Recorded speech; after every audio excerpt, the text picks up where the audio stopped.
Al principio no había derechos humanos. Si estabas con la gente adecuada, estabas a salvo. Si no, no lo estabas. Pero entonces Ciro el Grande decidió cambiar todo eso. Tras conquistar Babilonia, hizo algo completamente revolucionario. Anunció que todos los esclavos podían irse en libertad. También dijo que la gente era libre de elegir su religión, sin importar de qué grupo fueran parte. Documentaron sus palabras en una tablilla de arcilla, conocida como el cilindro de Ciro, y así sin más nacieron los derechos humanos. La idea se extendió rápidamente, hasta Grecia, la India y al final hasta Roma. Se dieron cuenta de que la gente seguía de forma natural ciertas leyes, incluso aunque no se les dijera que las siguieran. Llamaron a esto derecho natural, pero siguió siendo pisoteado por quienes se encontraban en el poder. No fue hasta 1000 años más tarde en Inglaterra donde finalmente hicieron que el rey estuviera de acuerdo en que nadie podía invalidar los derechos de la gente, ni siquiera un rey. Los derechos de la gente fueron finalmente reconocidos y estaban ahora a salvo de los que estaban en el poder, hasta cierto punto. Todavía hizo falta que un grupo de rebeldes británicos declarara su independencia antes de que el rey entendiera que todos los hombres han sido creados iguales. Es decir, no es que a él le gustara la idea, sino que no pudo pararles, y así nació América. Los franceses siguieron inmediatamente con su propia revolución por sus propios derechos. Su lista era más larga e insistían en que esos derechos no eran solo inventados, eran naturales. El concepto romano de derecho natural se había convertido en derechos naturales. Por desgracia, no todo el mundo estaba tan entusiasmado.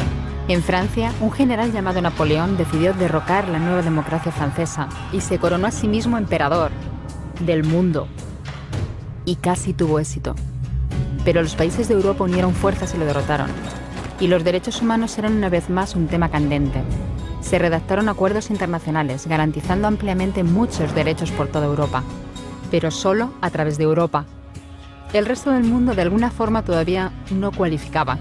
En vez de eso fueron invadidos, conquistados y consumidos por los enormes imperios europeos. Pero entonces un joven abogado de la India decidió que ya había sido bastante.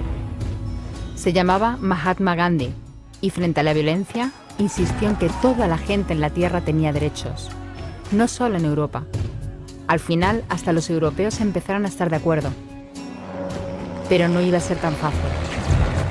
Habían estallado 2 guerras mundiales. Hitler exterminó a la mitad de la población judía de la Tierra en los horrorosos campos de muerte nazi. En total, 90 millones de personas habían muerto.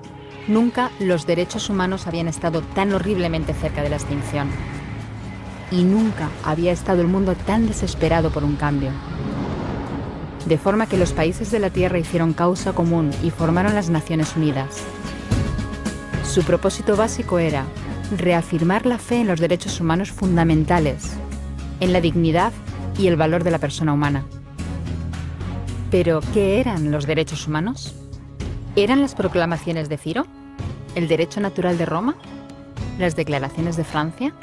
Todo el mundo parecía tener una idea ligeramente distinta de lo que deberían ser los derechos humanos. Pero bajo la supervisión de Eleanor Roosevelt, finalmente se pusieron de acuerdo en una serie de derechos para absolutamente todo el mundo. La Declaración Universal de Derechos Humanos. El concepto francés de los derechos naturales se había convertido finalmente en los derechos humanos. Así que, en resumen, al principio solo unos cuantos afortunados tenían derecho alguno, hasta que uno de ellos decidió, oye, otra gente también debería tener derechos, lo que fue estupendo, salvo que no todo el mundo estuvo de acuerdo. Y solo que llevó unos cuantos miles de años de lucha, declaraciones y más lucha hasta que finalmente todo el mundo estuvo de acuerdo en que los derechos humanos deberían ser para todos. Y vivieron felices y comieron perdices.